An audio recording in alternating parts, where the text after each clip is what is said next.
What's going on, Geeks and Goblins fam? It's your boy, OG Goblin, and your boy, Utopian Revolt, coming at you again with another episode of Geeks and Goblins. Sir, how do you do today? What is up, Goblin gang? I'm doing great, man. I'm doing great. I'm loving life. Excited about this show. How about you, man? How you doing? I'm doing good. I'm just chilling, man. I've got a lot on my mind. I said it while we were in the pre-show. I have this thing about like dead carnations. I don't know why. I just think they're really, really pretty. Like for all the people I can see in the world. Oh, that focus though. Like look at this dead carnation, man. It's just super pretty, and they still smell good. I don't know why, but they've been sitting on my desk, and I want more of them. Yeah. No, when I heard you say that, I was a little confused because that came out of context. You were there talking to Danny a little bit, and I'm just like, what the hell's going on? But as you were explaining it, I think you've gotten me. Maybe I need some more dead carnations in my life. That will fulfill me. Maybe. I mean, try new things. Try new things. I think Yeah. that's been the message that I've been saying to a lot of people today. Just try new things, you know? Except Morbius. Don't try Morbius, to my No, understanding. no, not at Not all. even part of our weekly roundup, but I read that it had a 75% attendance drop from its opening week. Like, which is absolutely horrendous, actually. My From, question is like, who went to go watch it in the first place? Like, right? what? Yeah. Who were the 75% that dropped? Oh Oh my man. god, that's really bad as an opening. But that is neither here nor there. Geeks and Goblins, another week of Geeks and Goblins. It's been a relatively slow week for the first time in our history. Yeah, yeah, it definitely hasn't been as blockbuster as the other Yeah. weeks have. We were blessed starting off the show when we did because we had four straight bangers of weeks, big news left and right. So it's going to be a little different of a tone this time around, but we'll make it work, and I think it's going to be some fun times. I think so too. I think so too. Well, let's just go ahead and kick it off with our weekly roundup. Sir, would you like to lead us in?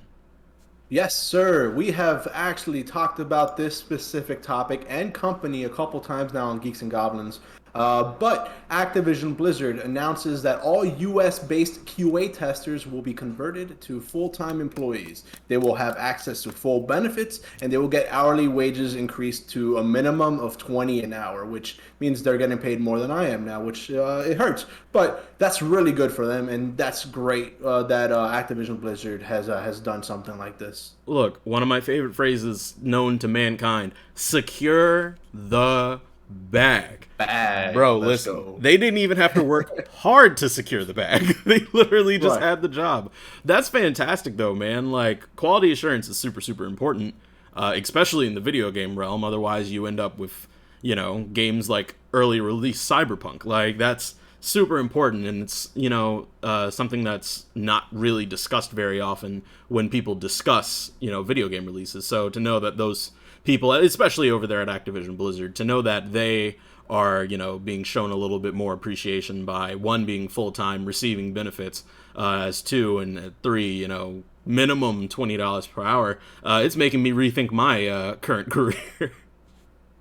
I think probably the biggest thing that will come from this is you kind of alluded to it. It's having a little bit more stability in that department, and it is something that is very crucial, especially for AAA games, especially in the environment that we're in now, where it just feels like games are being made very quickly, sometimes rushed. The only thing that could really kind of counteract that is a good QA team. So by treating them like human beings that have needs, Facts. I think Activision Blizzard will have a lot more retention in that regard. I think so. I think so. Shout out to everyone on that team. Congratulations on your success, and that opens so many more doors for them in the future. Big success, great success. I'm super, super happy for Activision Blizzard, and I hope there's more good things to come for everybody over there. Moving on, a new Tomb Raider game was announced, as well as in conjunction with the announcement that Unreal Engine 5 is available for everybody right now. That's two huge things. I thought the current Tomb Raider franchise, as we had it, was dead, personally. Yeah, honestly, I thought it was just going to be a trilogy, and I think that's what a lot of people actually had. Now, that actually begs the question, like whether this is still going to be tied to the rise of Lara Croft trilogy or whatever they're calling it. But I hope that this time around we get an older Lara Croft, so a Lara Croft that's a much more experienced and has basically just done this for a while. Maybe like Uncharted 4 in that way. But it's really cool to hear that it's going to be made on Unreal Engine 5. That engine looks beautiful. It looks like it's going to be great to use, easy to use. So that can only mean good things for Crystal Dynamics. And hopefully, this is a nice little palate cleanser after they worked on Avengers for a couple years.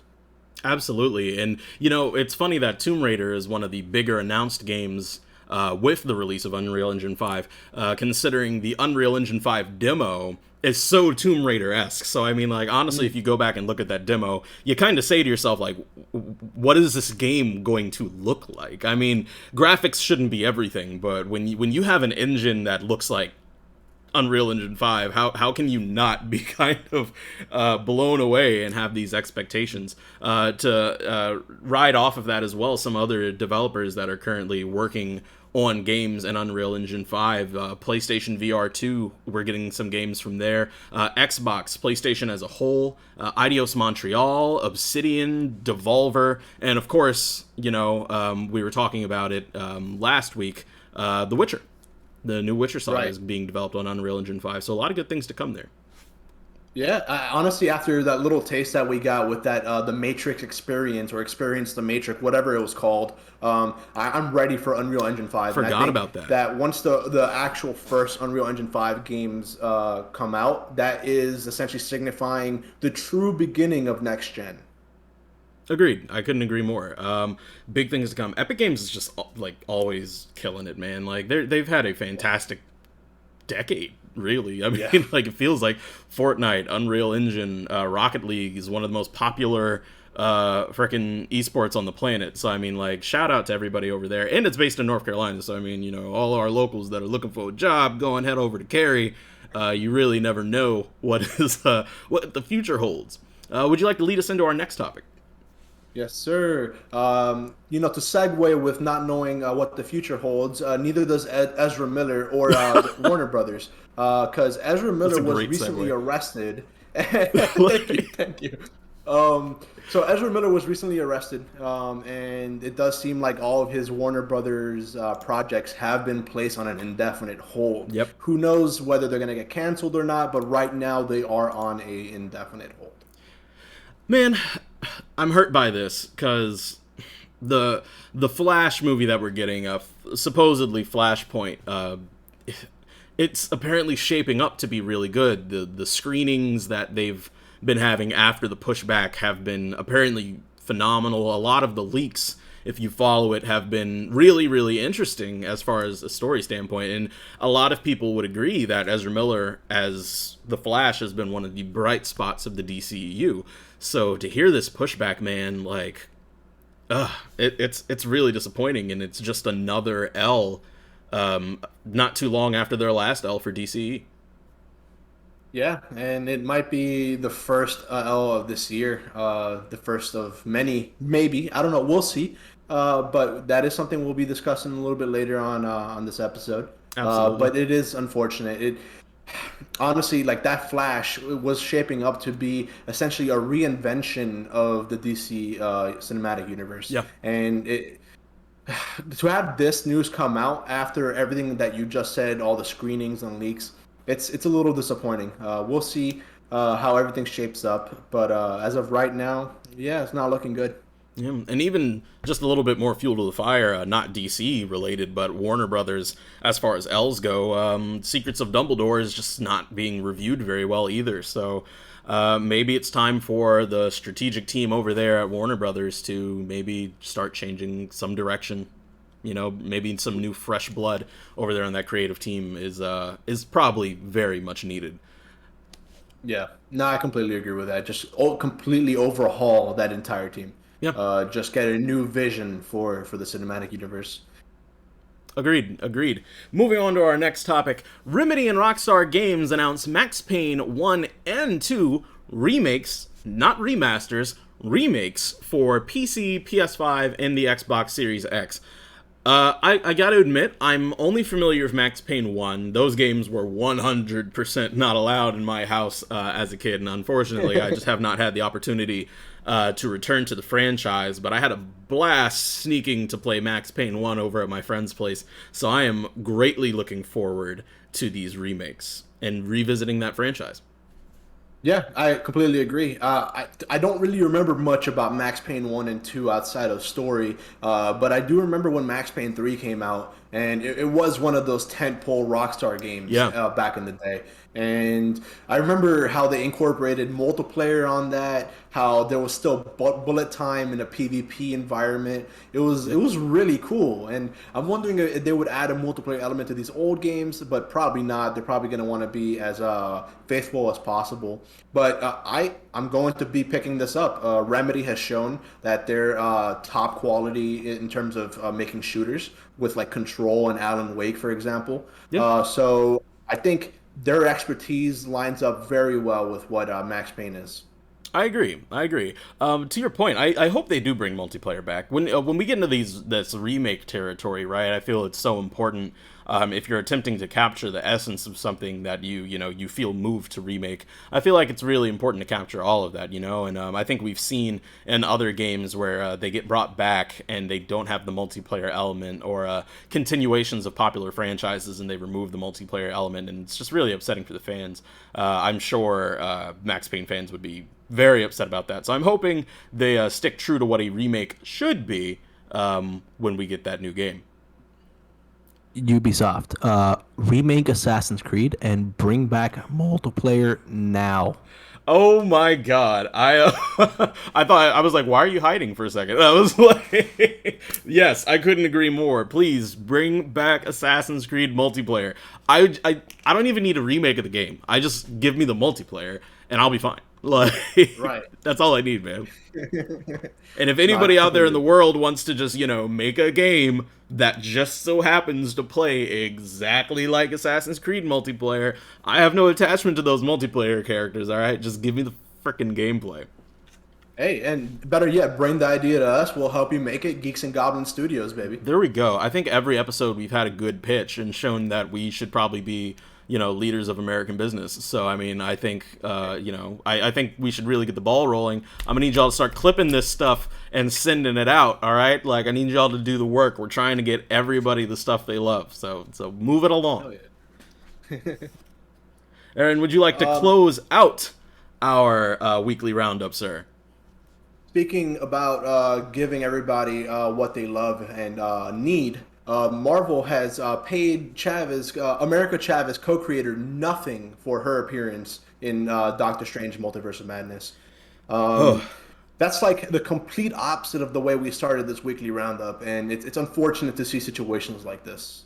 It is, and it's so widespread in the comic book verse, right? You've got a lot of creators of very popular characters. America Chavez, I'm sure even the creators of Moon Knight to some degree have had so much impact in the last decade with the MCU with these characters that are now household names, mind you, like synonymous with Mickey Mouse, like we're talking Superman, like Iron Man is synonymous with Superman. That's kind of wild, but we have these people that have put their hard work, their blood, sweat, and tears, and their love for this craft into these characters, and they're not getting paid for it. And it's not the first time, and unfortunately, it's not going to be the last time. Yeah, you're right. It won't be the last time, but that shit needs to stop now. It's not cool, and you're just going to be alienating talent.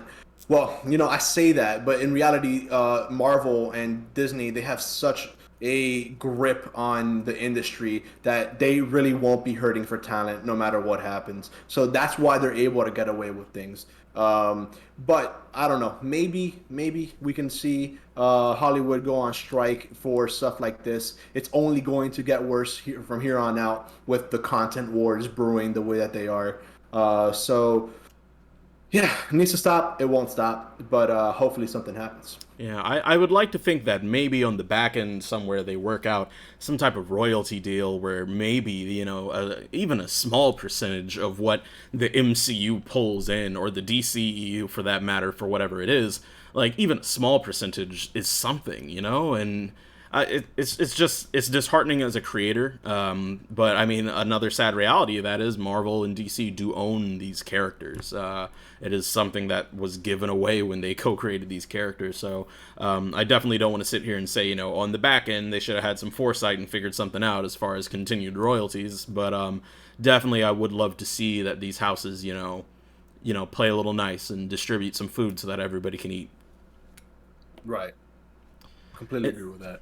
I don't know, and that's our weekly roundup, man. Not a whole lot this week that was eligible really for the weekly roundup. We do our little draft, try to figure out what we want to give to the people. But I do want to say I appreciate you bringing back the Secrets of Dumbledore the way that you did. You just slid that right in, and that's a massive respect to you the way you did that. Hey, look, man, someone's got to remember Dumbledore. Someone's got to remember the franchise, man. It's true. We do what we can. We do what we can.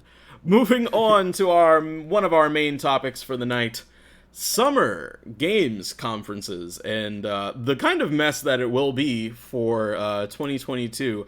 This is your topic that you put on the board, sir. Why don't you lay a little bit of that foundation for the people? Right, right. So we have a couple of cons or showcases that have already been announced to be happening around the beginning of June, mid-June, around the time where E3 usually happens. So we have the PC Gaming Show. It is going to be returning on June 12th. We have Xbox reportedly holding an E3 style showcase of its own in June as well. No specific date yet there. And THQ Nordic plans a summer games showcase for August. So that's going to be way past when E3 usually happens, a little bit closer to Gamescom. But it does seem like THQ Nordic has their own thing planned as well. Uh, it's interesting. I remember that. Oh, pardon me, my eye had a thing. I remember that first year that E3 was pretty much gone after COVID. I remember that first year where everybody was saying they were going to do their own thing, and not everybody's was exciting, which I don't think you could expect it to be. I don't think you could expect literally everything to be exciting. So I'm not exactly excited for the prospect of like a THQ Nordic doing their own kind of like summer games showcase kind of thing. I can't remember the last THQ game that I was ever like really moved by, but what's interesting to me here is Xbox reportedly holding their own E3 style showcase. I don't know what that would even look like. I have historically been a clowner of the Xbox catalog. I've historically made fun of the fact that if, as I like to put it, if Microsoft released a Super Smash Brothers, it would literally be 20 variant colors of Master Chief fighting one Marcus Phoenix. And yeah, that's really what it would be. I'm sorry. So things have changed a little bit in recent years, but I don't know, man. I don't know. I think everyone should pretty much just stick to Jeff Keighley and let him handle the business. Right. I do want to touch on what you mentioned about THQ Nordic. The interesting thing about THQ Nordic is that it does seem like they're becoming one of the bigger publishers out there. They keep making acquisitions by the freaking day, it feels like. They own franchises like Destroy All Humans. Yep. They also own franchises like Darksiders, and they've gotten more and more. They own the license to Time Splitters, Kingdoms of Amalur. Some of these are freaking bangers. So it's gonna be really interesting to see what they end up doing for their showcase, and whether there's gonna be any big names there, or whether it's gonna be more licensed stuff like Nintendo Go Kart 2 or Nintendo Fighter Number 2. But yeah, we'll have to wait and see about that. I think that Xbox is definitely going to have a lot of the juicy bits that we usually see in E3. I don't know. I think we're going to be getting some Starfield gameplay. Oh, we I better. think we might be seeing a little bit more information about The Elder Scrolls 6. That's been hyped up for a decade now. So you'd hope that we get more information. Who knows? Probably like more Elder Scrolls Online expansion information, maybe some Fallout 76. But I don't know. I think we are going to be getting a really good show from Xbox this year, and I wouldn't be surprised to see some bangers being announced, like some world premieres. That's something that they love to flaunt in their showcases. Oh my god, I hear that world premiere sound in my sleep some nights. World premiere. Xbox exclusive. Like they probably don't pay that man enough, to be honest, because he haunts my dreams. Everything is an Xbox premiere. Everything is a world exclusive. Shout out to him though. I mean, I don't know.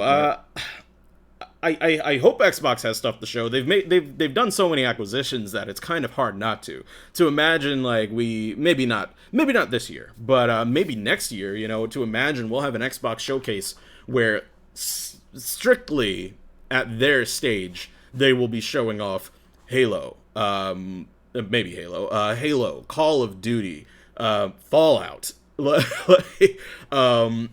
I could go on with based off their acquisitions recently, but I mean, like, that would be an insane show. But it does beg the question, what would Nintendo or Sony be doing during all of this if there is no E3? And I got to tell you, just one by one, right? I got to tell you, Nintendo, they're gonna do their little treehouse or their Nintendo Direct. My issue with that is they've never really been exciting. They've kind of just existed. So, for me anyway, it's their style of presentation for me. It's very Nintendo, their style of presentation. So they don't really bring a lot of oomph and pizzazz when they're doing their digital showcases. Now, in the case of Sony, I gotta be honest, I just don't think they're gonna be around for these showcases. I disagree on that last point. Okay. I think we're going to be getting a state of play. It's going to be a much grander. No, what was it that they? Okay, so right before the PS5 came out, during that summer, they had a games showcase, and I wouldn't be surprised if we saw something like that. We still have a bunch of properties that we need some updates on, like Spider-Man 2, True. like God of War Ragnarok, True. maybe some Wolverine, maybe a Horizon Forbidden West DLC announcement. There's a lot that they can do, and I think because of that, they're almost destined to have one of these big showcases.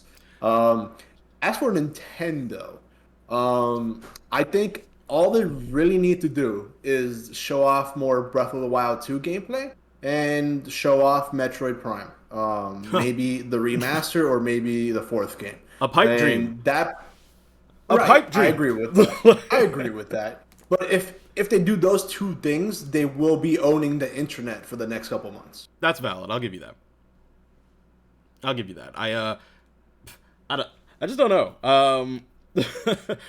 Nintendo's presentations are just always so awkward, man. Like it. Yeah. I don't know. I could go on about Nintendo. I feel like that's potentially for a whole separate conversation. But like Sony in general, like I think the interesting thing that they've been doing is that they pretty much kind of just do their own state of plays throughout the year, which is why I would be fearful for a big summer showcase from them, because I feel like before we got to June or July, they would have already previewed Spider-Man to us. They would have already previewed some DLC to us during another state of play. I could see that. But I think that this is going to be a really big year for them, especially with the new PS Plus tier system. That actually brings me to a next point. I think that we will be seeing kind of a mirror showcase from Xbox and PlayStation. I think every single game showed off in the Xbox showcase will be available on Game Pass day one. Okay. And subsequently, I don't think every game, but I think we will be seeing a lot of games announced at the PlayStation showcase that will be on PS Plus day one. Really? Day one? Yeah, I think so. Third-party games, not first-party. Okay. I was gonna say, like, I definitely want your rationale behind that, because it seems like something they're really trying to avoid doing. Yeah. I agree. I think for their first-party games, those are too high profile that honestly, fiscally, it doesn't really make a lot of sense to give them up day one. I think if anything, follow a Netflix or a Disney Plus format where after like maybe half a year, those games get put into the vault. Hmm. Um, I don't know. I do think that they are going to be competing in the third party arena for day one exclusivity on PS Plus. It begs the question: why are they so afraid of doing day one releases? Like day one, fully accessible on PlayStation Plus. I imagine, well, obviously because they're doing it, Microsoft does not fear that. They're so confident in their titles and their console and in their platform that they say, hey, let's just give it to the people day one. I mean, it breeds, the need to continue to do it, right? No, I know very few people that beat a game in a day. So to be able to, say like, hey, yeah, you can get this day one, but we're also going to need to collect that payment at the end of the month, so that way you can, you can keep playing that game. That's obviously part of their model, and this isn't necessarily part of that, but part of this particular conversation. But I do think it's important to talk about, just talking even about the day one stuff. Reportedly, Microsoft's Game Pass does not pull as many subscribers as the PlayStation Plus subscription as it stands right now. I found that to be really interesting because, admittedly, Game Pass Ultimate is just such a good draw. I agree. But I think at the end of the day, the reason why Sony will not be doing day one first party games and the reason Xbox does is because Xbox, frankly, is still trying to grow their reputation for their own games, for their own That's studios. fair. Whereas PlayStation already has that reputation. PlayStation games are consistently in the top 10 of the NBD reports. So it wouldn't surprise me, knowing Microsoft being a corporation and knowing their past, while it may not be indicative of their future, but I wouldn't be surprised if in a couple of years, after they start establishing their own studios as a high quality publisher, I wouldn't be surprised if they stop doing day one releases on Game Pass Ultimate for first party games. Oh, I don't know. I got to be honest. As a Game Pass Ultimate user for quite some time now, if they were to ever remove the day ones, my subscription ends. It's such a draw Right. for me. It is such a draw for me to know that I don't have to spend $60 to see if I like this game. And I agree. and I think about the impact of that, right? Especially given their current acquisitions. Now we're, oh my gosh, I'm sorry, my eyes are really itchy tonight, folks. Jesus. I think that's super important following these acquisitions because, before we were talking about your typical Xbox exclusives, your Halo, your Forza, your Gears, your stuff like that. But now, especially in this realm that we live in where we get a Call of Duty every year, maybe not next year, but down the line, now we live in a world that says, hey, I can pay X amount dollars a month for this subscription that I'm already paying for, or I can trial it and see if I like the new Call of Duty. That alone is going to get people in the door. You mean to tell me I don't have to spend $60 on a Call of Duty that I'm inevitably going to hate and I can just try it out the day it comes out? Come on, man. Like, there's no way they can remove that and expect their numbers, which are already apparently lower than the competition's, to either stay the same or grow. At the end of the day, I think you're right. It may never come to that. It may just be a simple change that they could increase the price of Game Pass Ultimate or add like an entire tier system the way the PS Plus did. But fundamentally, Sony and Microsoft are not necessarily competing with each other anymore because they have different prerogatives, right? Microsoft is trying to build an entire ecosystem where no matter if you go on your phone, on your PC, or if you own an Xbox, you're playing their games. You're playing Xbox games. Whereas Sony, they still rely on exclusives to sell their console, their PS5. And I think ultimately that is why Sony isn't going to be doing day one releases on PS Plus.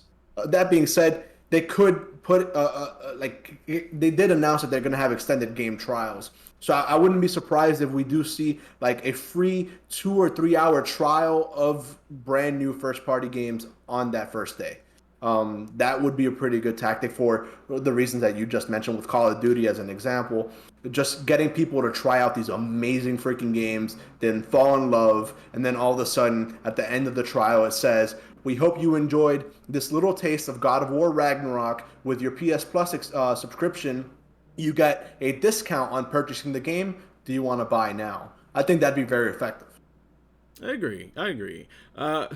Whether or not they do it though is up in the air. Yeah. It just seems like first party, and especially day one. I maybe the extended game trials, but for me it just seems like it's something that Sony's not thinking of.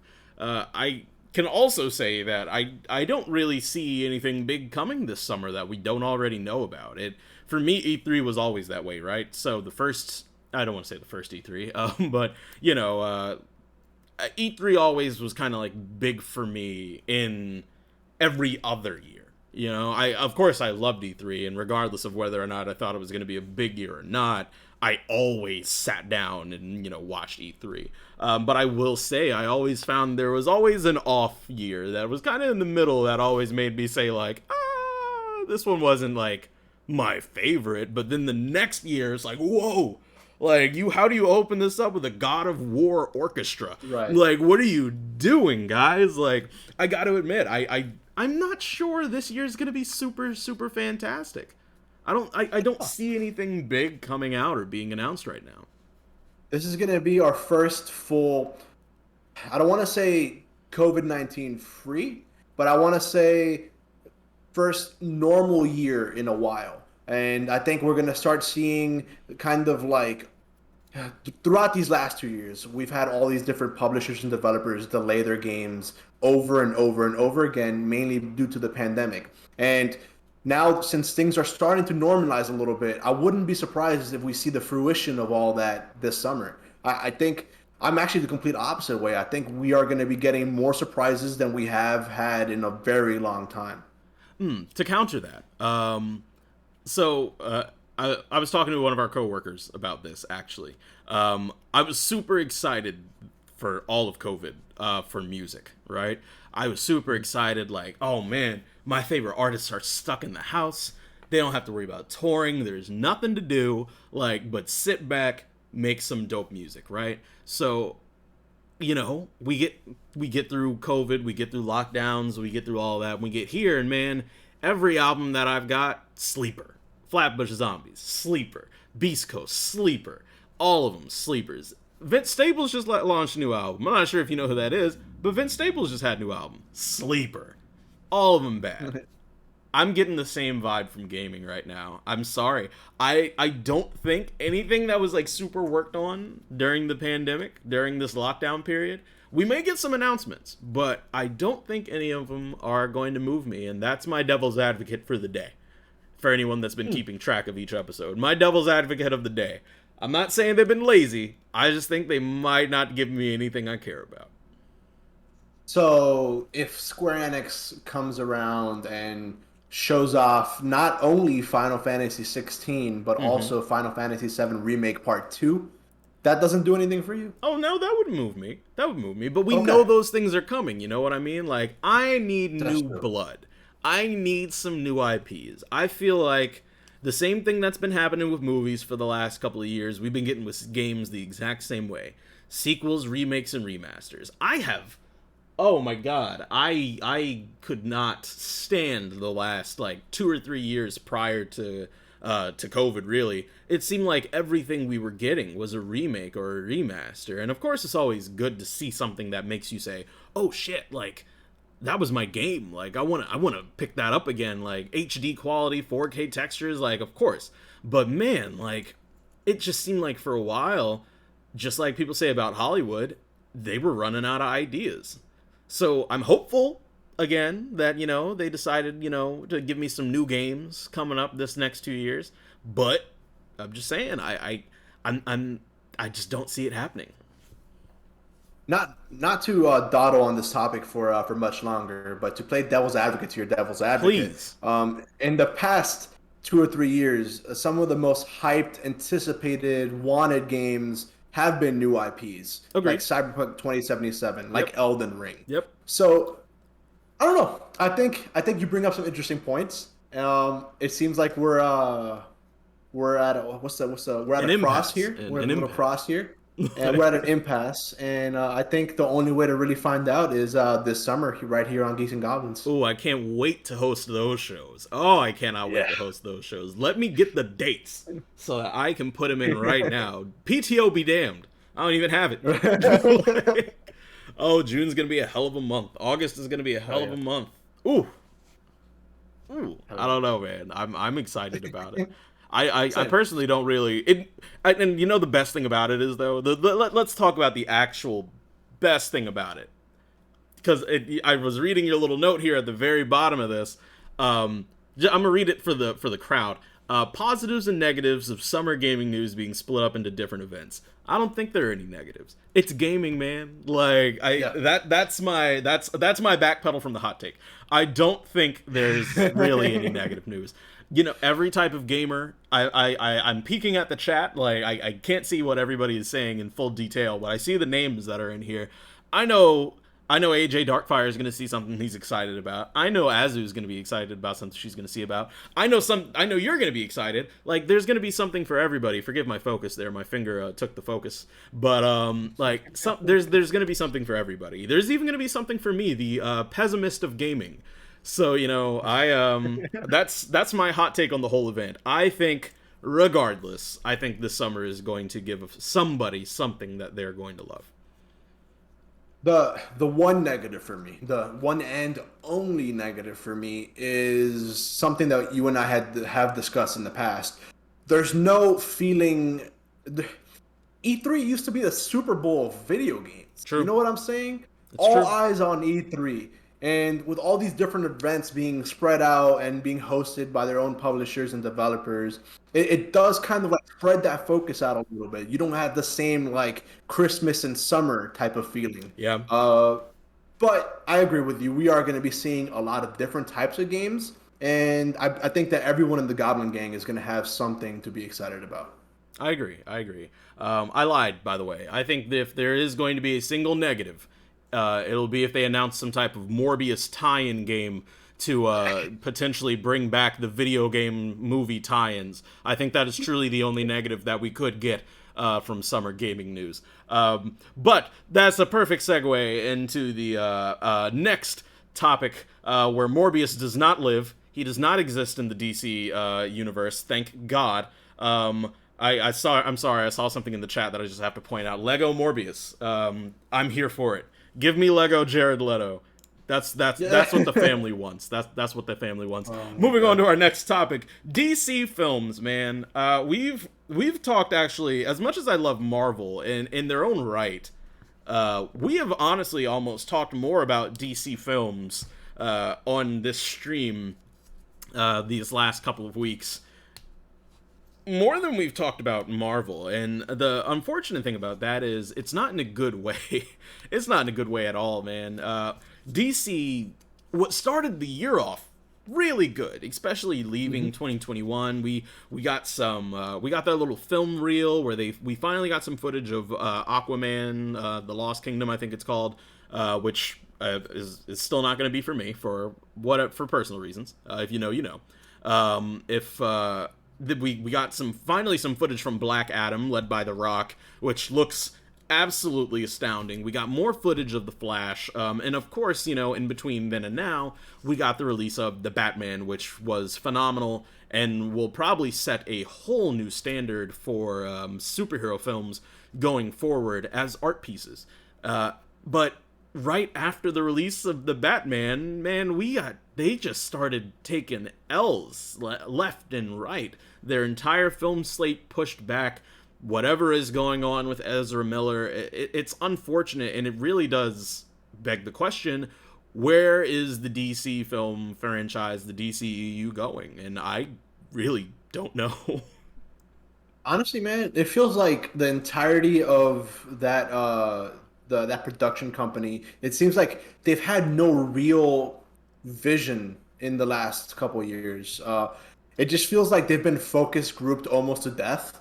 The Batman was fantastic. It's I think I could safely say it's the Geeks and Goblins movie of the year so far. So far, yeah. But I don't know where they're gonna go, man. I think right now we've had kind of like two different versions of the DC studios, right? We've had the Joker, we've had the Batman. On the other hand, we've had Batman versus freaking Superman. We've had the original Suicide Squad.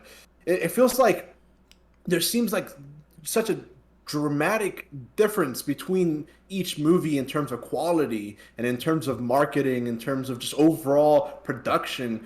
It feels like there seems to, how can I articulate this in a sensible way? It feels like there's a civil war inside of that company. Like there's no clear direction. I agree.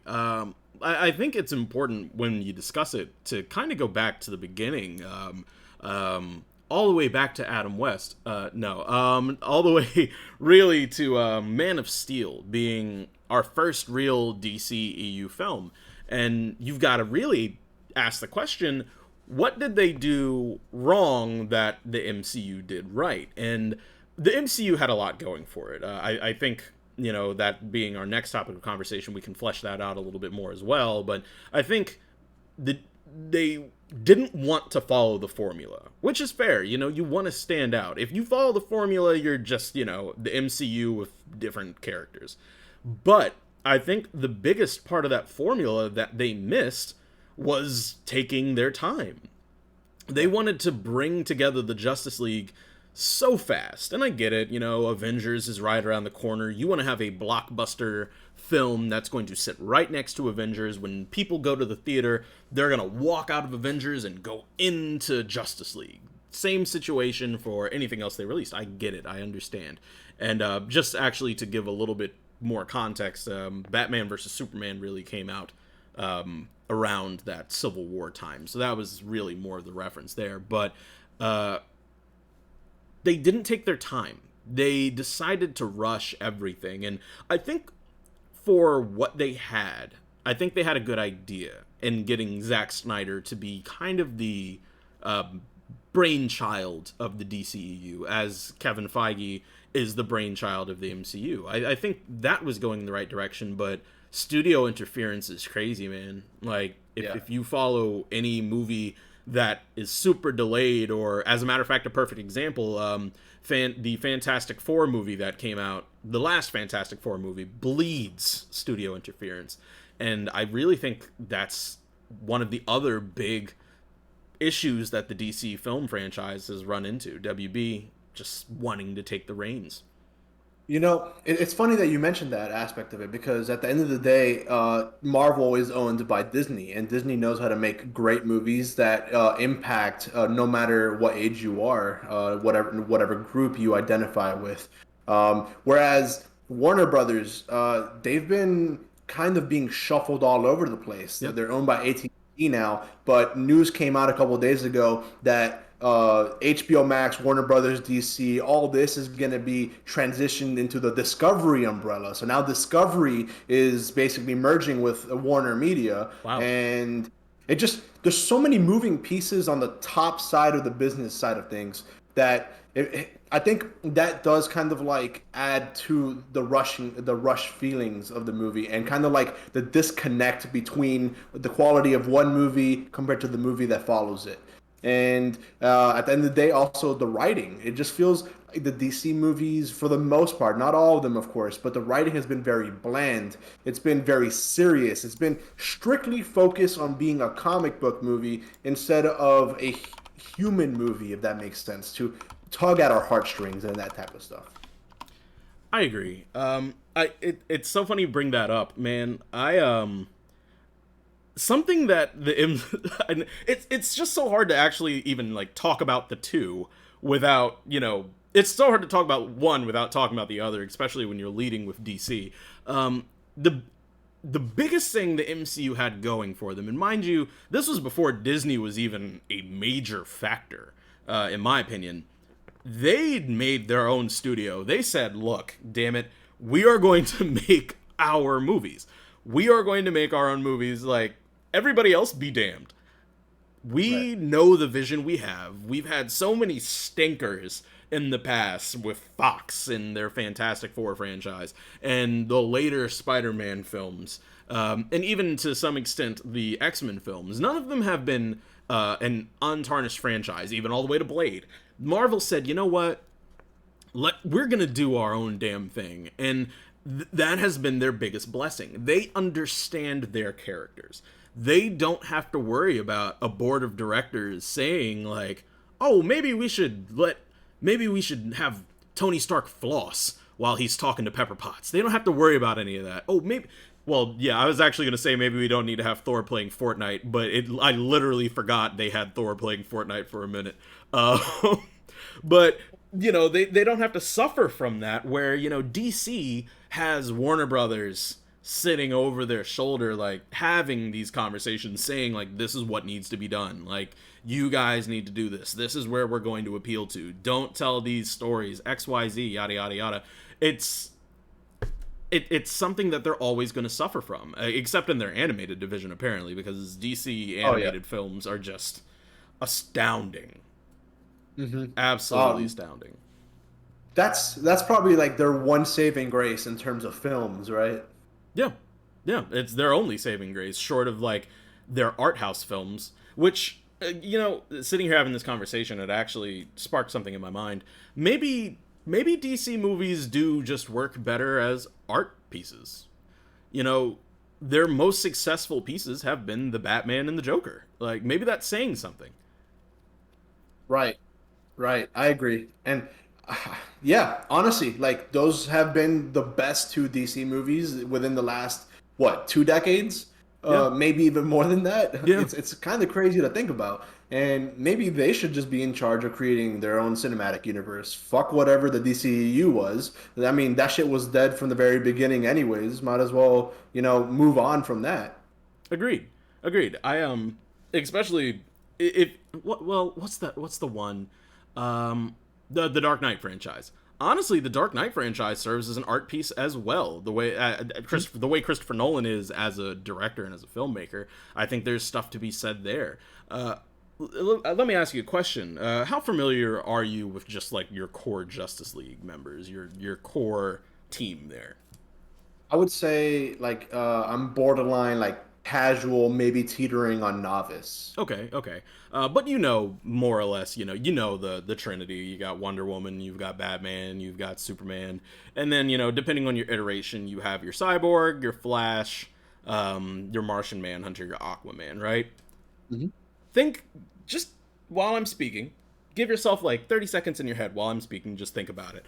Do you really think that this combination of characters, Superman, flawless, essentially a god, Batman, peak human, world's greatest detective, Wonder Woman, peak human as well, superhuman, can fly, has her whole thing going on, the Flash, fastest man on the planet, fastest man honestly in comic books, Cyborg, ultimate technopath, can interface with any technology, Aquaman talks to fish. Do you really think that group works well in a live action setting? Let's have the honest conversation. Do you really think that this core group of people work together in a way that we can translate to the audience and work well together?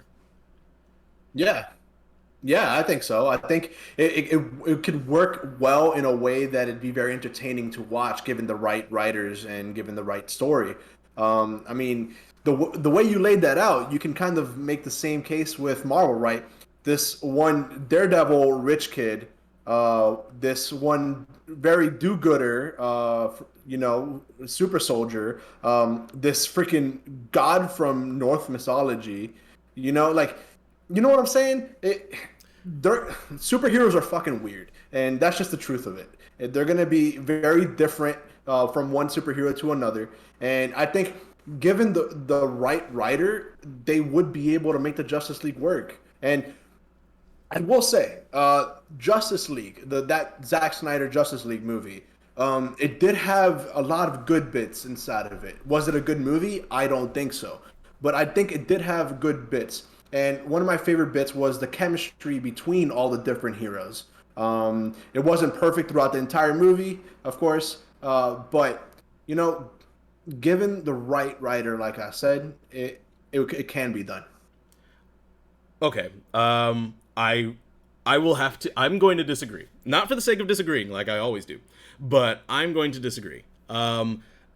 My issue with the DC pantheon, more or less, almost ended the stream with a button press. My issue with the DC collective has been, I see you're acting on that hydrate. Since you're acting on it, I'll just address the situation at hand. Since you want us to hydrate, can you get me some water, please? You press the button, and at the end of the day, it's my fault for not turning off the channel redemptions. Enjoy them while you can, people. Oh, thank you. I'll take Starbucks instead. Ooh, that dragon fruit refresher. Like I was saying, my biggest issue with the DC film crew, as far as like the Justice League, they're just entirely unrelatable to me. I'm sorry. They're entirely unrelatable to me. And I think that's another big success point for the MCU, right? These are flawed people. Iron Man, genius, has everything he wants. Raging alcoholic.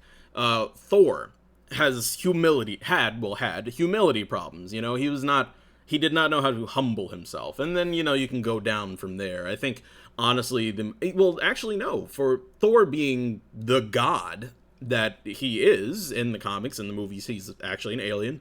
But Thor being the god, you know, the one you would expect to not have these problems, has problems. He don't know how to chill. He don't know how to just be a dude.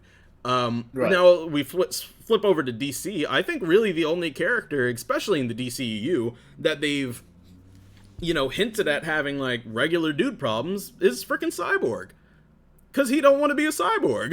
Like, he sees himself as a monster. And, you know, that, you know, has its own implications when we start talking about, the growth of a lot of African-American characters. And, you know, that can even segue into Miss Marvel. But otherwise, we're just looking at gods that don't really go through any problems besides the fact that they're constantly having to fight other gods. Superman is Superman. And, you know, his biggest thing to get over was the fact that he had powers. Batman, clearly, you know, we all know Batman's problem by now. If you don't know Batman's problem by now, you have not been paying attention. Wonder Woman is Wonder Woman, and Flash is married. Like that is these are characters that, in my opinion, you know, if we are supposed to go to the movies and sit down and watch something and feel like we can relate to these characters, I just think that there are a lot of misses there that make them unrelatable. And I've always felt that way. I felt that way before they were films. I felt that way when they were comics. That's where I think having the correct writer can help humanize a lot of these gods, like you mentioned. Agreed. I think, you know, we have seen that in the past with certain movies. I remember the classic old school Superman movies. I forget what the actor's name is. Christopher Reeves. Yes. They did have moments where he was very much humanized, you know? Fair. And I just think it all comes down to the writer at the end of the day. Any writer can take enough creative liberties with these characters to make them interesting, to make them relatable. I agree. And you know, that's most things, right? It comes down to the writers as well. At the end of the day, it always comes down to the writers. You either write a very good film or you write a very, very bad film. You know how to characterize these people or you don't.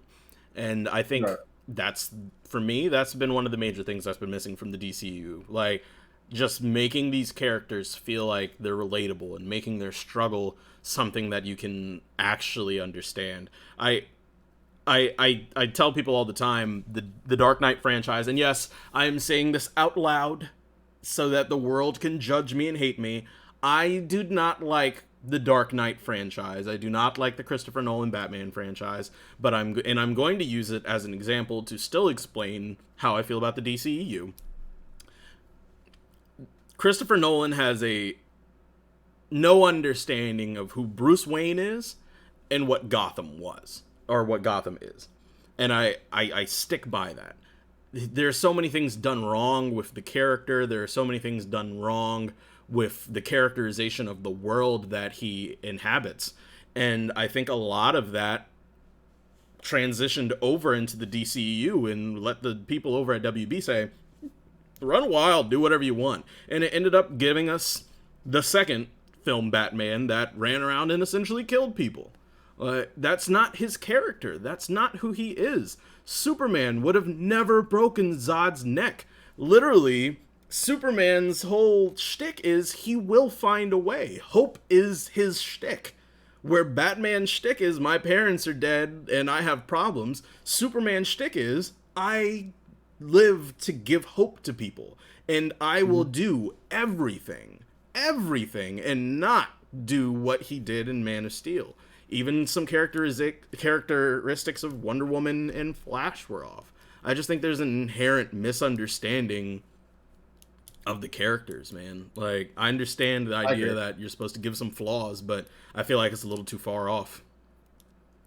Yeah, I completely agree. I think ultimately the misunderstanding of the characters is the downfall of this current rendition of the DCEU. And subsequently, it's also, inversely, it's also the reason why you and I also really loved the Batman from this year. It spoke very much to Bruce Wayne as a character, to Batman as a character, and also as to Gotham as a character.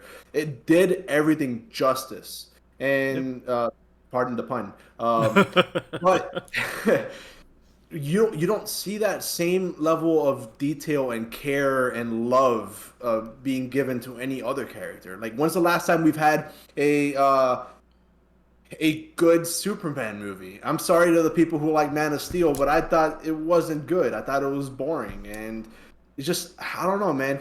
I think it's like you said. I think it's a little bit of everything we've said. There's no concise writing, the lack of direction coming from the top of these studios. Everything is just kind of like up in the air, and I think we're going to be seeing this for the next couple of years, unfortunately. We're going to be getting fucking amazing DC movies that are standalone, and then these cinematic universe movies are going to be middling or maybe decent or good, depending on what it is. But there's going to be a lot more eggs to be laid. I agree. I do agree. I'm hoping for good things. I cannot stress enough that I am hopeful for Black Adam. I can't stress enough that I am hopeful for The Flash. Especially everything we know about it. I can't stress that I'm hopeful for, Aquaman. I'm still not watching, but like I'm hopeful that these things start to turn the tide, and we see it even in other little things like Peacemaker. I haven't watched it, but the reception for Peacemaker has been absolutely phenomenal, and they had somebody good at the helm for that. So cheers to them for that, and I really do hope that we see growth in the DCEU. And not to harp on it too much, before we move on to our next topic, I hope that, I don't know, maybe some freak accident happens and WB says, you know what, this DC thing, we're losing money, cut it. And they have enough money in their pocket to either make their own studio or get bought by Disney. And because I really think if these 3 upcoming movies don't work out, the only thing that will save them is a little bit of Mickey money. Just saying. Oh man, you're gonna give me a heart attack by the end of our production of Geeks and Goblins. You know how everyone I feel is about gonna be owned by Disney. Oh man, I don't know, man. Like, we'll have to wait and see. Having their own studio would be great. Maybe going to some other production company that is not Disney would also be fantastic. But no more freaking monopolies. Thank you very much. I'm sorry. Speaking of monopolies, though, Disney has monopolized our attention in terms of superhero movies and TV shows. So I think it's time to start talking about state of the MCU as I awkwardly try to end this very weird segue. It's fine. If it were perfect, it wouldn't be enjoyable. People want to come back for the awkward. Right. So, do you want to start us off with the state of the MCU?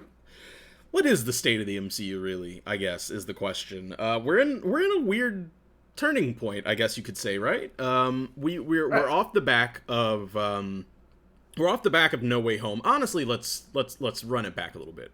We're off the back of Endgame, which wrapped up 10 years of filmmaking. And gave us everything we have now, leading into all the Disney Plus shows and where we are now with Multiverse of Madness, Spider-Man No Way Home. And again, if you haven't seen these films, sorry, we're getting into it. You've had your chance. You've had your chance at this point. Spider-Man No Way Home and our upcoming MCU Disney Plus shows, or the ones that are currently present: Moon Knight, Miss Marvel, She-Hulk, and season 2 of the ones that we've gotten previously. And I was thinking about this topic today while I was working, and I had to ask myself, I don't really know where... do I really know where the MCU is going? And I didn't really have an answer. Do I like what we're getting? Absolutely. But the vision, as it stands, does not seem as clear as it did when we were in our original Iron Man trilogy phase, when we were in our original Captain America phase. We knew that somewhere down the line, Thanos was coming, and we were going to have to deal with that whole situation. Where do we stand now? I don't know. You know, it's funny because I think that Disney is treating the post-Endgame Marvel the same way that they're treating the post-Skywalker saga Star Wars. It's very interesting to see the correlation between the two franchises. I think with both sides, we don't really know what's being led up to. In Star Wars' case, you know, there is a timeline to be had. Everything is just in flux. I think we are going to be getting to that point with Marvel now where it just exists, man. There are going to be like gigantic movies to the scale of Avengers and Endgame going forward. I don't think we'll be seeing that until the far future. Maybe I'm talking about like more than 3 years from now.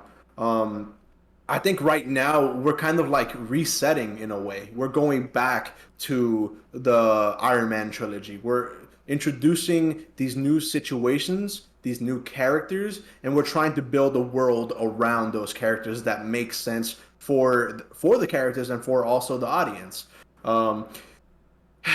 Right now, I think we have been getting banger after banger after banger in terms of Marvel property. Like, if Geeks and Goblins was around last year, I could say that at least my personal Geeks and Goblins movie of the year for 2021 would have been No Way Home. I think Easy. it was right up with the Batman, you know? Easy. Right. So the movies have been fantastic so far. The shows have been good at the least, amazing at the best.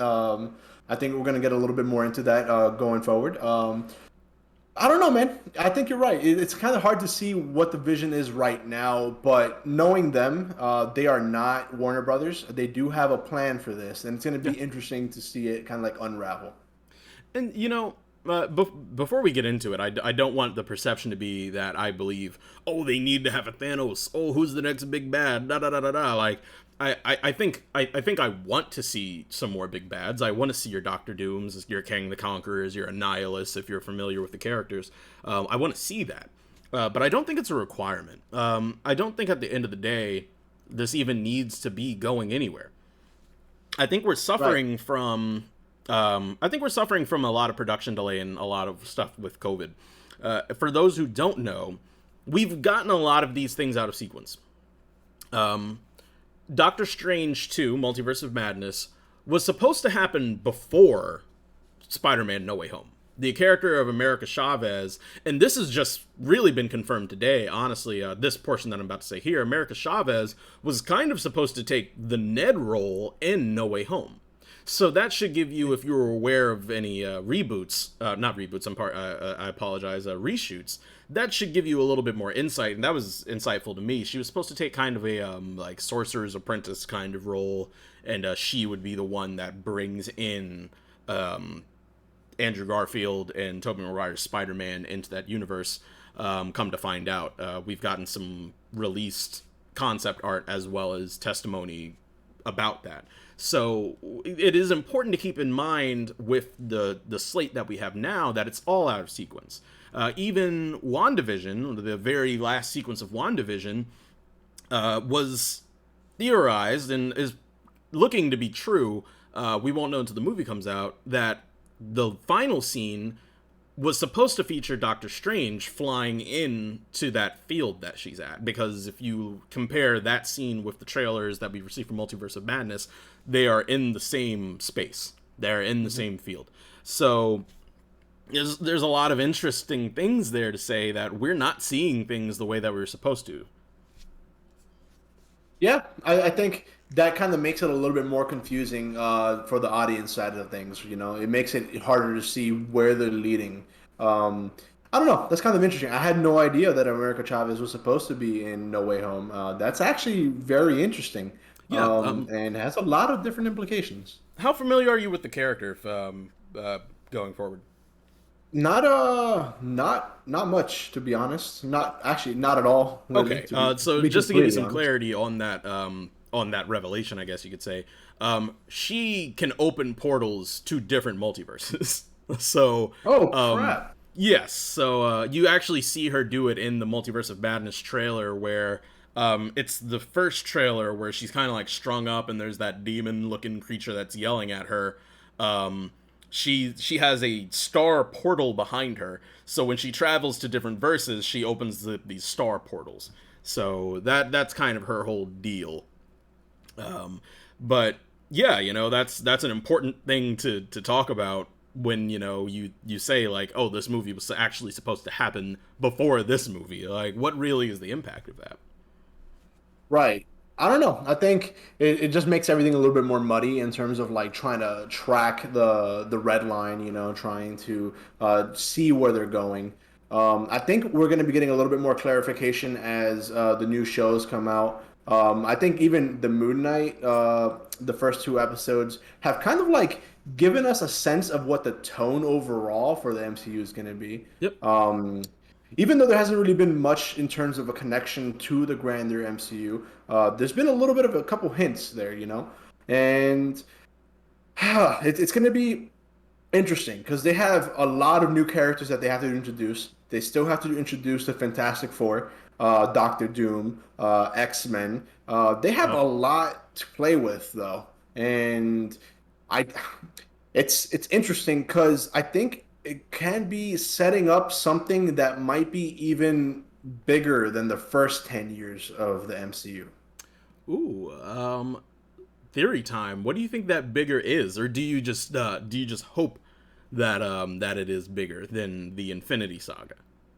It's a little bit of a hope, but it's also all the characters that they have to introduce. Like a lot of fan favorites as well. It's like Wolverine. Doctor Doom is one of the favorite villains of all time, just across any medium.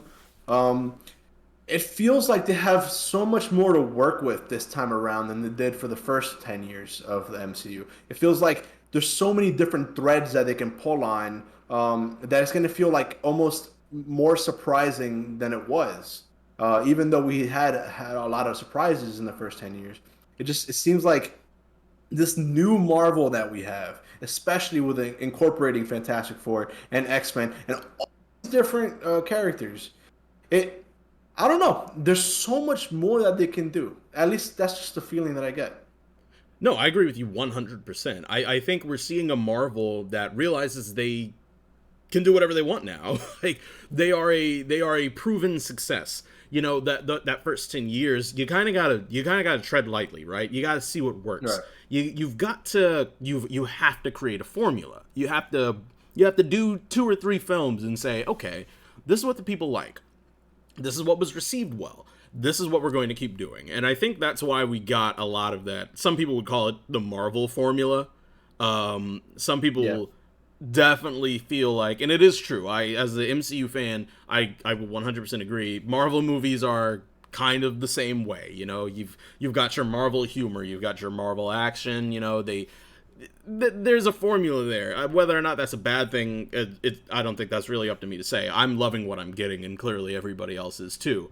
Whether or not that, kind of, I don't want to say bastardizes, but whether or not that kind of bastardizes the property is a whole separate conversation. But it works. But we're looking at a Marvel that now says, okay, the formula's worked. We've got all these people in our pocket. We can now take some of these more obscure characters and give them to people and really see what sticks and see what builds. Based off of your previous comment, I'll tell you the 2 things that I'm looking forward to the most. 3 things, actually. I'll be brief. I don't want to, take all of it up, but just to give you the 3 touch points, and I want to hear what you have to say about them. One, Young Avengers. The Disney Plus shows have done, in my opinion, done nothing but set up the Young Avengers.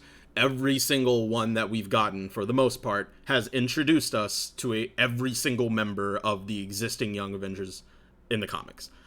Two, we're going the supernatural route. There is so many horror elements in most of the things that we've seen now. Multiverse of Madness. It's directed by damn Sam Raimi, for God's sake. Yeah. Whose bread and butter is horror. He comes from that space. And of course, Moon Knight has some pretty heavy horror elements. And then, thirdly, we are bringing in gods, man. Like, not, how the Asgardians are actually aliens. We're bringing in gods. We have Egyptian gods in the damn MCU right now. Khonshu is here. Right. He lives and breathes. And with rumors going that since Henry Cavill is more or less out as Superman and has had meetings with Marvel, with Disney, the rumor mill is spinning right now that we are going to see Henry Cavill as Hercules. And that would be ridiculous. Yeah. Absolutely ridiculous. Yeah. As a matter of fact, just to riff off of that, we already know that Russell Crowe is going to be in Thor: Love and Thunder as Zeus. He has said it himself. So I'm gonna let take all of that and run with it. I want to hear what you have to say. So we have had a established formula for the movies, but I think that also plays a role in the writers and the heads of the movies that we've had. A lot of the first 10 years of Marvel was the Russo brothers. Yeah. And I think now with the way that everything is kind of just expanding and like, I guess, moving forward, we are going to start seeing a little bit more of a diversity in the formula that they use per character, per movie, per show. Sam Raimi, like you mentioned, has that horror element. That being said, Miss Marvel is not going to be a horror show. It's probably going to be very lighthearted, very comedic, Moon Knight has had its own direction, something that I haven't really seen before in the MCU, especially with the way that they're treating the main villain. We'll get into that a little bit later. Yep. We are starting to see a little bit of a weirder side of Marvel, and I'm digging it. Like WandaVision, like what the hell? We saw the first episode, like what is this gonna be? We have no idea. This is nothing like what we've seen before, and I think that's why I'm more excited about the future of Marvel, and that's why I think this new Marvel Cinematic Universe can be better than what it was in the past. It's learned from all that. It's taking all that and it's growing from it. And that's basically what we're seeing, just growth. To touch on what you mentioned, I'm going to be completely honest again. I know that this whole episode has just been me disappointing you. I'm not very familiar with the Young Avengers. That being said, I agree with everything else that you mentioned. The horror element, the gods part of it, Henry Cavill as Hercules is perfect casting. Like, come on. That's just like, it's writing itself. Russell Crowe as Zeus, that's also perfect freaking casting. Like, I don't know, man. This is all pretty freaking cool. I'm telling you, the level of excitement I have. Of course, I grew up excited about the MCU. I'm even more excited. And I think it's important to actually touch on specifically. It's interesting you brought up Miss Marvel and how it's rated PG. It does lead me to want to say this, since we are talking about the state of the MCU. I did want to talk about the supernatural elements, but I do think it's also important to talk about this. There's been a lot of...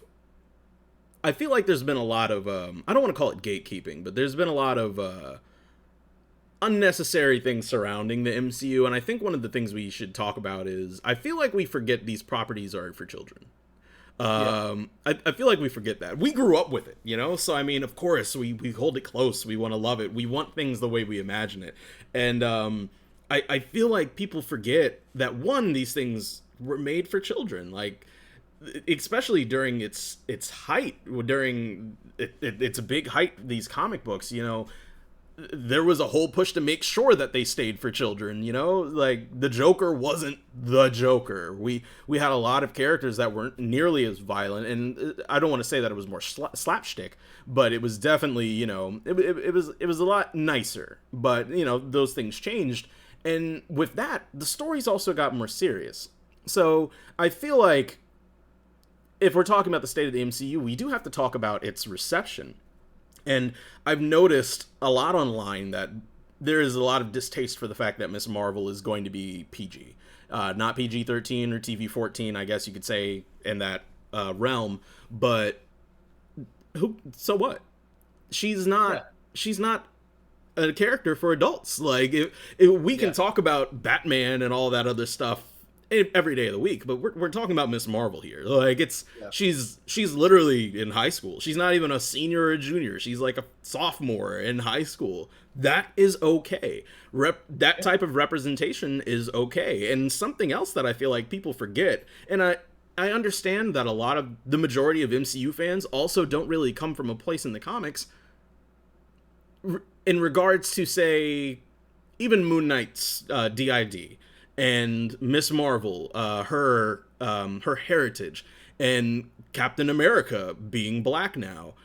These are things that were done in the comics. This isn't new. People are acting like representation being brought into the MCU is this new thing that Disney is doing because they want to appeal to a certain audience. Do I agree that it's a little heavy-handed at times? Absolutely. But is it new? Hell no. Absolutely not. Just so y'all know, you can Google Captain America and you will find black Captain America, you know? I hate to think that they're going to gloss over a lot of Miss Marvel's actual history is, you know, going to be erased from the show, but the implications of her heritage and the color of her skin and her gender are so important and integral to her character and who she is as a hero and how she became a hero. You know, these aren't new things. And I feel like we as fans get so caught up, not all of us, but get so caught up in what we want out of these things that we forgot that a lot of the things that we get have existed for quite some time. Captain America been back for about a decade. like I'm actually not sure if he teeters now back and forth between being Captain America and the Falcon now, but there was this stint where he was, you know, where I always forget the actor, not the actor, the character's name. I don't know why, but there was a period in time where that particular character was Captain America for quite some time, and he went through all the problems you would think a black Captain America would go through, and it made for really good reading. These are really good books. So I just wanted to say that because you go on TikTok, you go on social media, you see all over the place that you know, there's this hate for the wokeness that is Marvel, but it's been there. It's just now making its way to TV. Yeah, you're completely right. And I feel like a lot of that wokeness does come from some nefarious places, like misogyny, like racism. Not all of it. Some of it is valid complaints, but I do feel like a lot of that conversation does get co-opted by those groups. But at the end of the day, the fact that Miss Marvel is rated PG honestly makes me pretty happy. It means that they're going to be doing that character justice. You know what I'm saying? I think it's really cool that we're getting this diversity now being shown in the MCU. But like you said, it's been done for a while, and a lot of people are going to be pretending like it's being done now because of whatever geopolitical issue you want to talk about. It's weird, but that's also the state of everything right now. Everyone is divided. Everyone is just trying to shit on things, drag things down, especially popular things like the Marvel Cinematic Universe. Yeah. It's a shame, but, you know, I'm here to enjoy good media, and it brings a smile to my face. It makes me happy. It makes a lot of people happy, and I said this to a coworker earlier. It brings people together. For all the hate that a lot of this stuff gets, I've had more positive conversations about it than I've had negative conversations about it, and that's what I want. So, and I hope we continue to get that, man. Yeah, I agree. The community aspect of these fan bases, they're very understated, I think. It's the birth of a lot of friendships, you know? It honestly really is, and it is a beautiful thing. And it's something that should be celebrated. But you know, there's always miserable people out there that just want to drag down everything instead of just letting people enjoy, you know? That's a fact. You know, part of the utopian revolution here is, spreading that positivity, spreading that kindness. So as long as you guys are watching Geeks and Goblins, we'll be talking about things in a positive aspect, unless it's Morbius. Unless it's Morbius. God, we do not talk about... We do, to remind people to not give Sony your money. Do not stop giving Sony your superhero money. They have not given us anything good. And you have no idea how triggered I just got just now. And we've been joking about Morbius for 2 weeks now. Like, oh my god, guys, stop giving Jared Leto your money. He has the worst MCU. He has the worst Marvel movie and the worst DC movie. This is not your guy. Yeah. Yeah, this is not your guy. That is true. But he's kick-ass in Blade Runner. I'll give him that. Just he was in the movie for 5 minutes. Yeah, I love Blade Runner. I actually really love Blade Runner 2049. I love that movie. Dude, hell yeah. We need to have a watch party soon for that. Like, we can do it. I miss Blade Runner. It's been a while since I've watched it. But yeah, we're getting off topic here. Going back to just the MCU. Our next topic, if you're ready to talk about that, is the Moon Knight Episode 2 review. I'm always ready to talk about Moon Knight, man. For those, again, we said it when we started this last week. This is spoiler territory. So if you have been watching Moon Knight, but you have not watched Episode 2, close your eyes, go to another stream, mute the stream so we can still get the view. Do what you got to do, but this ain't the place you want to be. Let's go ahead and jump in to kind of a synopsis of what happened.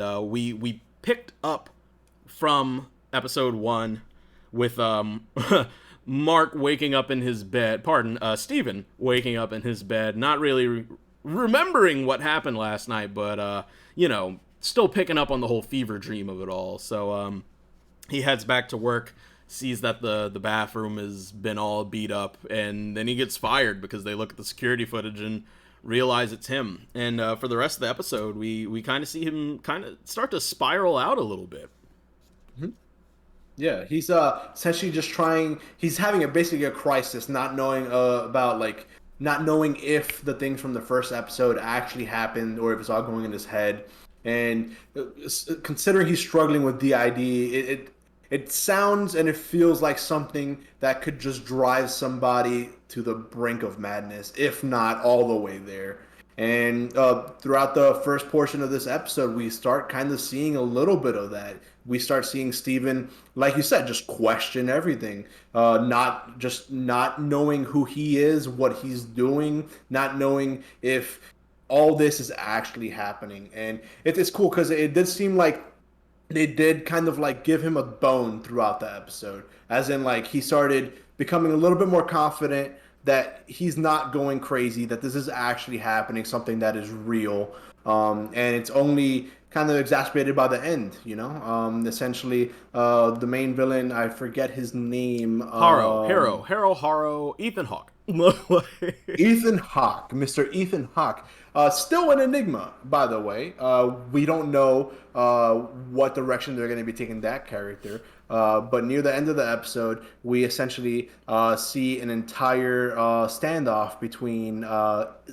it's funny. We see a standoff between Steven, Mark, the Moon Knight, and Ethan Hawke.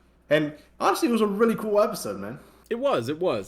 Just to run it back a little bit, I've got to give... I continuously, and I feel like I'm going to have to do this for the next 4 episodes, I'm just going to have to keep giving praise to Oscar Isaac. His characterization, and I'm really just talking about Steven, really, right now. We'll get into Mark later. But his characterization of Steven Grant has really just been a treat. It takes a lot for an actor to convey, the feeling of, everything falling apart and make you actually resonate with that character. We've gotten characters like that in other media before where their lives are falling apart and I'm just kind of like, all right, when are we getting to the action? I'm not going to sit here and say like I'd watch just that for 4 more episodes, but he has put so much into that character, and I hate how wasted he was in the X-Men Apocalypse, but man, like, if they gave him the reins to really run with it the way he's running with Steven Grant, they're, just like in the first episode, they're in that opening segment leading up to his meeting Layla. Just you feel, like, this guy is really going through it, and that resonates. You actually feel that. Oh yeah, especially when like when Steven starts to get to know Layla, you can kind of like just see it on Oscar Isaac's face. The character is falling in love with his wife all over again. Yeah. And it's something that you really can't see in many different like movies or shows or even video games, any medium really. Just the reintroduction of someone important to you in your life. And I think he nailed that perfectly. And when Mark was just talk to him and telling him like, hey, listen, you can't be saying anything, this is for Layla, Steven immediately doing that to protect Layla. And praise to Oscar Isaac, man. Absolutely. That guy, he deserves some sort of award for this show so far. And we've only seen 2 episodes. Absolutely.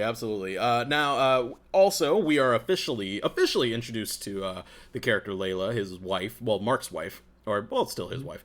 We're officially introduced to this character. I like her presence so far. I remember reading some early reviews from, the influencers that got to see the first 4 episodes, and a lot of them akin to their relationship and the vibe from that point going forward, very much to the Mummy franchise, how he kind of had that relationship between, I always forget his character's name as well, Brendan Fraser's character, and Evie, the 2 main characters of the Mummy franchise.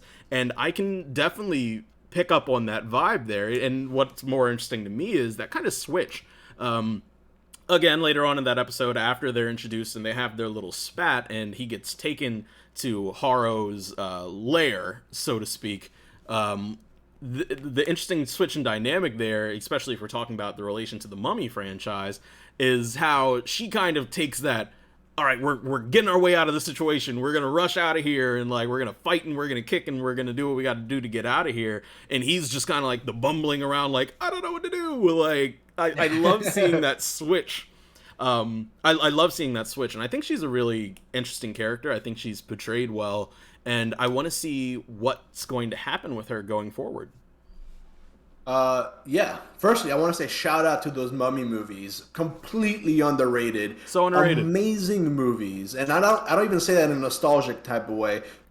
Freaking great movies. Brendan Fraser needs to be back in Hollywood, bring him to the freaking MCU, man. Just do it. That being said, man, yeah, I completely agree. That entire 3rd act during that lair sequence, it was interesting to see the dynamics of it all. Seeing kind of Steven put his foot down, trying to be that moral compass for Mark and for the Moon Knight, trying to stand up to Khonshu the way that he did. Layla's character just basically taking the initiative, trying to get them out there. The entire 3rd act of this episode, in my opinion, is the best act that we've seen so far of Moon Knight. And I'm excited to see where it goes going forward. But the action, the comedy, seeing the interactions between the characters, it all was handled just perfectly. Perfect.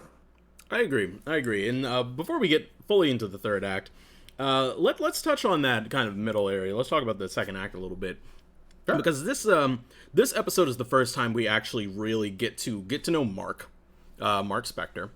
We see a lot more of Khonshu, and we also get a lot more of Harrow, who, admittedly, I'm going to start there. Harrow was a little bit of a disappointment for me as far as his characterization here.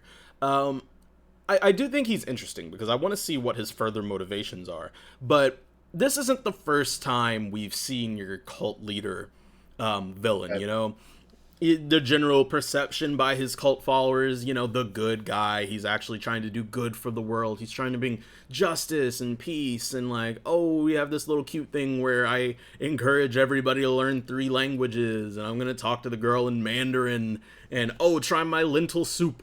Like, we've seen it, So I was hoping, and don't get me wrong, I think Ethan Hawke is doing a fantastic job, but I was hoping to see a little bit more from him. But with that said, the great surprise there was that he was also one of Khonshu's avatars. He himself was the Moon Knight, and that is a twist that I didn't see coming at all. Yeah, honestly, I mean, I know nothing about any of these characters, so of course I did not see that coming. But I think it was definitely an interesting twist to be throwing out there, especially so early on. Something like this is like something like that is usually revealed towards the third act of a story. So Yeah. to have it in the second episode was pretty cool. That also makes me think that there's more to Haro that we haven't seen yet, which gets me really excited. Because as of right now, it has been that cookie cutter cult leader, like you said. Um, Very empathetic, very charming, trying to disarm you with kindness, whether it's fake or not is still to be seen. Um, but yeah, that entire second act also just building up the relationship between Steven and Haro, Mark and Haro, Conchu and Haro. It gave us a lot more context that was missing so far. Absolutely, and I think it's important now to like talk about Khonshu a little bit. I am like so grateful that he's a dick. like, Yeah, yeah. like if you're familiar with the character in the comics, he's a dick. He is not your benevolent god who is, yes, come to me, my children. I shall bless you all with wine and water and fish and bread, and we will walk happily into the promise. No, he's a dick. It's more like, hey, here's a piece of fish. You might get lucky. It's still a little cold. The bread's a little stale, and the wine, it's been out for a couple of days. But yeah, come on through. Also, fuck you. But like that is literally Khonshu as a character. So it's nice that they're keeping that. Like he's sitting there behind Haro while he's talking to Steven, like break his windpipe. I remember the first time I heard that, I was like, what? That's hilarious. Like, I was like, what is he doing? It's so great. It's so dope. And I love the way how he just lurks in the shadows, just watching everything play out. I do find it interesting though that his influence is so minimal in the sense that even Haro says, like, when the wind starts blowing, he's like, don't worry, he can't hurt you. That's literally the most he can do here. I want to know if there's something specific that's happened with the Egyptian gods, the pantheon of Egyptian gods, that makes it so that his influence is so light, and why he does need an avatar to impose his will. It's funny because I had the opposite reaction. Physically, yes, Khonshu doesn't have much of a interaction or influence on what's going on in the scenes, but he's at the center of it all. Like any conversation that's being had is about Khonshu and what he's trying to do. So it is interesting to see how he's not necessarily physically in the scene, but he's still kind of haunting there, even in those scenes where he wasn't even speaking or even referred to. You can always get the sense that Khonshu was there, and I thought that was pretty cool. Absolutely. With that said, moving on to the third act of the show, of course, Steven finally starts asking some questions. He's like, hey, what's up with this whole justice thing? Like, how can you judge people before they do bad? Like, are we down for killing babies? Is that what we're doing? Like, I'm not down for killing babies, man. Like, he asked the important questions, and it's funny, and it was on the second watch that I really started watching Haro in that moment. The switch, the immediate like facial switch when he starts really asking the real questions. I'm not sure if Haro either knows or if he gives a damn about, like, are we talking about killing babies? Like, I don't know if he really knows his position on this, I I don't really know where he's going as a villain just yet. Yeah, I think they've left the door open for a lot of different avenues that they can take. Um, but I don't know that switch that you were talking about. It did seem like he was just going to be this very menacing villain from here on out. That is strictly you go by what I say or you fucking die.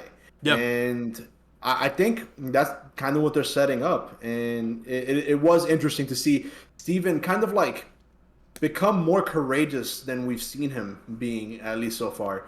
Not only the way that he was asking those questions to Haro and his group, but also the way that he stood up to Mark and Agreed. also to Layla and also to Ganshu.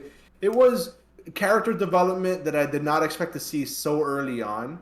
And it just kind of brings me to this. Like, they have been subverting my expectations. Of course, I don't know the characters, but in terms of filmmaking wise and show making wise, they've been surprising me with their pacing and how quick they're doing this. And I know we have a couple more episodes to go, so I'm interested to see what it's going to lead up to. And I have a feeling it's going to end up being like another Hawkeye situation where by episode 3, episode 4, we're going to be seeing a lot more ties to the greater MCU as a whole.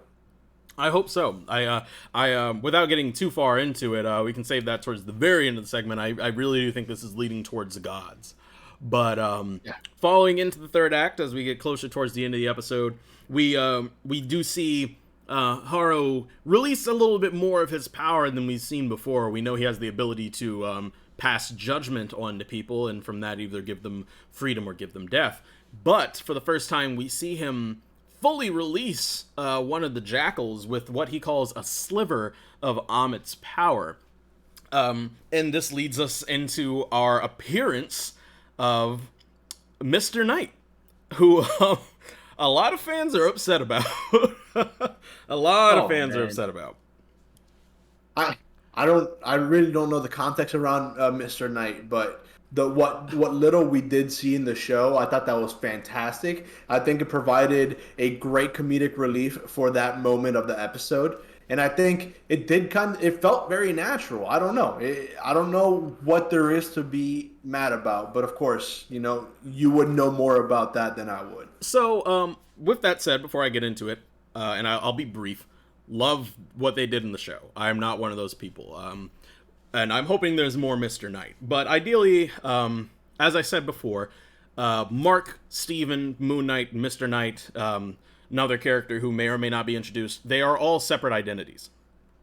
They are all separate identities. Whereas in the show, they're kind of blending Mark and Moon Knight. He needs to be Mark to be Moon Knight. And it looks like the way they're doing it here, just because, they kept telling him he had a suit, Steven and Mr. Knight are kind of intertwined here. So, essentially in the comics, Mr. Knight is another personality who is the guardian of nighttime travelers, as he likes to call himself. He is also the persona that he puts on when he needs to talk to the police, something a little bit more inviting than Moon Knight. And that's the short of it. There's long, but that's the short.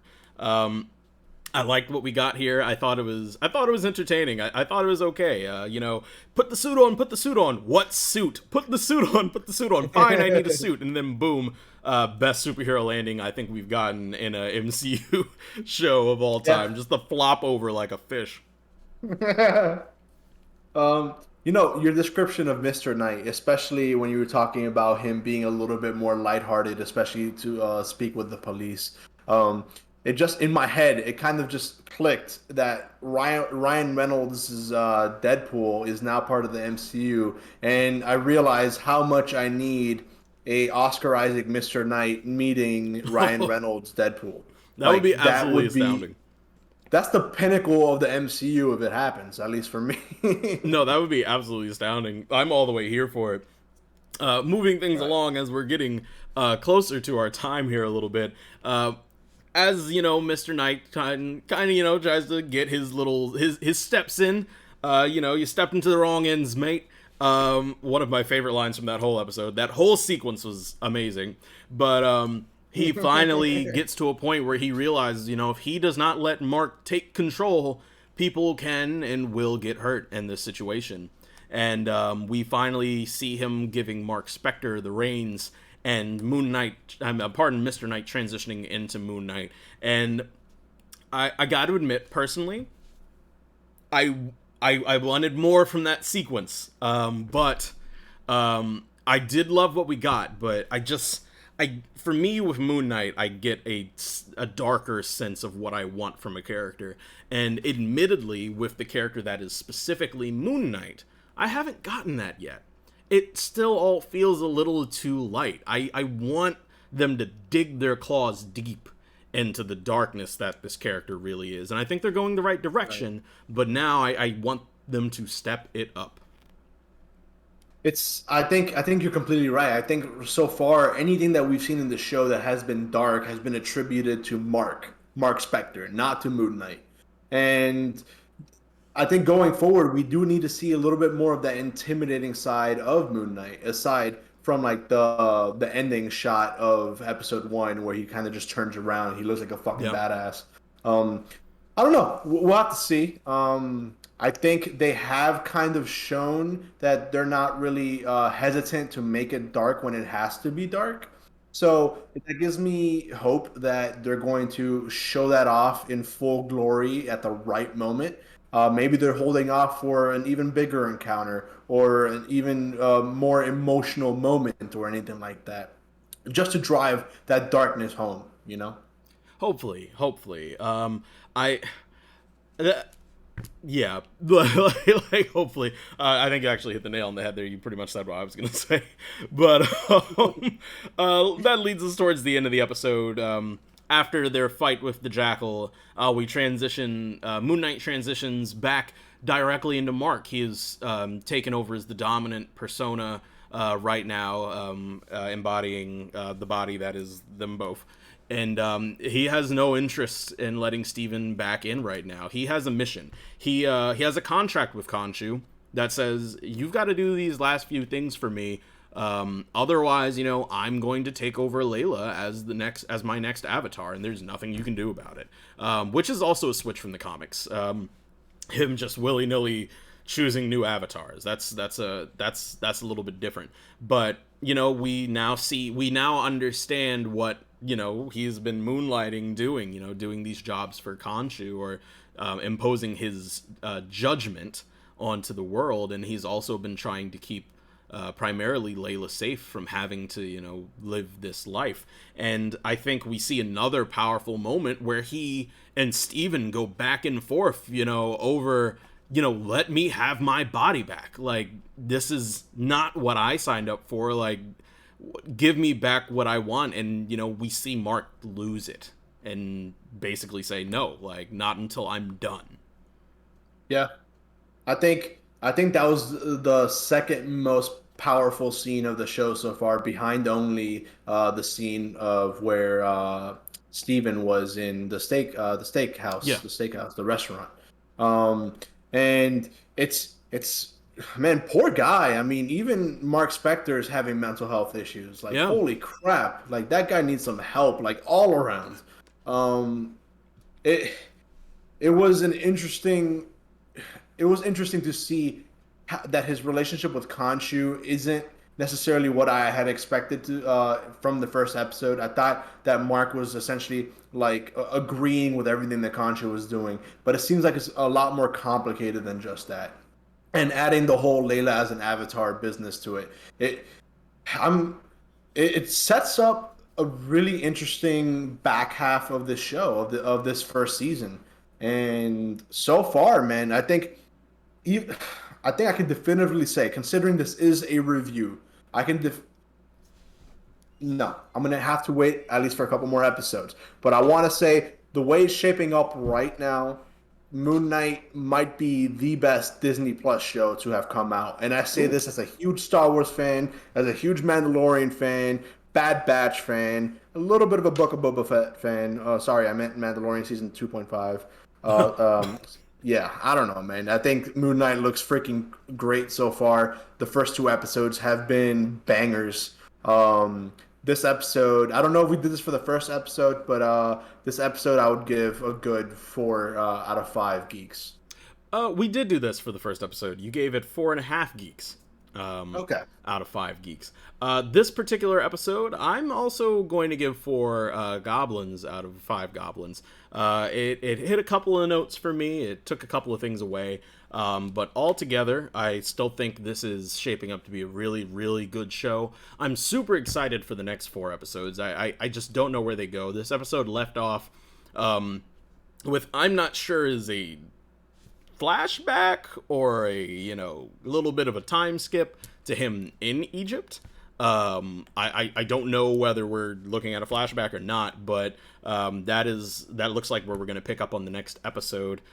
Small theory, I don't think it's given enough room just yet for any full-blown theories. I think we might be there after episode 3, but I'm still in the camp that Harrow ends up becoming Dracula, just based off the strength that we saw him suck the life out of somebody without judging them this episode, which has been his shtick. He will, use his little cane, do his judgment, and then whether you're good or evil, he sucks the life out of you. And in this particular episode, towards the end, when he recovers the scarab, he just kills the guy. So we're seeing a different side of him. Like, what is he actually after? And that's really my only theory, that he's going to end up being Dracula, and we're not going to see the end of Ethan Hawke. He's a high-profile actor, a very, very high-profile actor. Maybe, just maybe, he'll end up being Morbius. Thank you guys for tuning in to Geeks and Goblins, man. It's been a fantastic show. I'm sorry you had to hear such blasphemous bullshit from my coworker here, my co-host, my buddy, my pal, Utopian Revolt, who likes to talk about these terrible, terrible things. How dare you besmirch the name of Ethan Hawke with Morbius, the living vampire? How dare you, sir? I'm ashamed. I'm saddened. I'm angry. Shame on you. Shame. I'll take it. I'll take it with pride. I'm sure you will. If you guys didn't catch it, we both gave 4 Geeks and 4 Goblins respectively to episode 2 of Moon Knight. And with that, we are at the very end of our show. Utopian Revolt. Alex, tell the people where they can find you outside of this lovely little get-together we have here every Saturday. All right. Well, you can find me at Utopian Revolt, spelled the same exact way, on Twitter. And a little announcement, kind of exciting. I'm going to be streaming on my own for the first time on Wednesday. This Wednesday. I don't know what I'm going to be streaming yet. I have yet to decide what that will be. I'm open to suggestions, so more than welcome to tweet at me directly or to post it on the Goblin Gang Discord. I need some suggestions, so please throw them out there. But yeah, Wednesday you can catch me on Twitch. I'll go ahead and post the actual link on my Twitter and also on the Discord. All right, man. Like, that's super fucking exciting. This is the moment that I've been waiting for. This is the moment I'm sure a lot of people have been waiting for. Y'all, go find him on Twitch right now. Go type his name in the chat. Do what you got to do. Go follow this man. All right? We need his first official Twitch stream to be Liddy City. I'm talking about we need everybody. This needs to be an anomaly. People need to jump on. The people at Twitch need to log on to look at the analytics for the day and be like, who the fuck is that guy? Like, that's what we need, all right? We're coming through with the whole gang, the whole Goblin Gang, the whole squad. Tell your kids, tell your wives, tell your husbands. We going over to Utopian Revolt. And if you're over here at Goblin Gaming while he is streaming, you best believe I'm pressing the buttons on the stream deck and we're going right over there. So don't even think you're getting away from it, because it's not happening. It's just not happening. I want y'all to bless this man with love. All right, we fast tracking this man to affiliate. With that said, you can find me over here on OG Goblin Gaming every Monday, Wednesday, Saturday, and you can find me on Twitch at OG Goblin Games, Twitter at OG Goblin Gangs. Come and follow games, not gangs. OG Goblin Games, come and follow your boy. The social media be popping, the social media be lit. Thank you all again for tuning in to Geeks and Goblins. Completely forgot to mention this. This is kind of like our 1 month anniversary, kind of, really. This is crap. In a way, like, we haven't we've been doing this for a solid month now. So big milestone, man. That's crazy to me. Holy crap, that went by so quick. Yeah, right? Like, it just occurred to me while we were streaming, halfway through. I was like, holy shit. This is technically show number 5 on average, 3 or 4 Saturdays a week. Here we are. So I was not a week. Let's a keep month, it going. But yeah. We're going to keep it going, man. It's going to be a beautiful thing. Anything else you want to say to the people before I sign off? Hey, listen, don't be miserable. Don't be negative. There's too much of that bullshit in life. Stay positive. Be kind. It is a challenge to be kind, but it is a challenge worth overcoming. And little by little, we're going to be making the world a better place, and that is the utopian revolution. Hell yeah. There we go. I like it. As I like to say, y'all be easy, stay peace, and we will see you all on the next one. Thank you for tuning in. Peace out, people.